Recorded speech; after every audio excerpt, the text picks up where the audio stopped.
Shadows over Atlanta, the Atlanta child murders.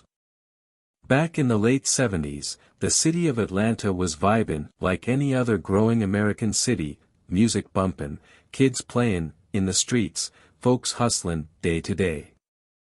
But under that everyday rhythm, something dark was startin' to creep in, something nobody saw comin'. It all began around 1979. Kids, mostly young black boys, started going missing. At first, people thought, okay, maybe they ran off, maybe it's family stuff. But then the worst started happening. Bodies began turning up. Quiet areas, woods, riverbanks. And suddenly, the city wasn't feeling so safe anymore. Parents were shook. Real talk, mamas weren't letting their kids step outside, not even to walk a few blocks. Streets that used to be full of laughter went dead silent. The fear? It was everywhere. The police didn't act fast enough at first, and the community felt it. Folks were angry. They knew something was wrong, but it felt like nobody in power was really listening. Eventually, the cases stacked up, more disappearances, more bodies. It became clear, this wasn't random. Someone was out there, targeting kids. The case exploded into national news, what we now call the Atlanta child murders. Detectives were under pressure like never before. The FBI got involved, bringing in profilers, trying to understand the mind behind the killings. They studied patterns, locations, even fibers found on victims. The killer was careful, but not perfect. By 1981, the investigation had zeroed in on a man named Wayne Williams. He was a local guy, known for trying to break into the music scene, always talking, always around. But something about him didn't sit right with investigators.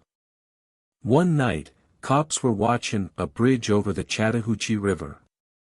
Around 2 a.m., they heard a loud splash, like something heavy hit the water.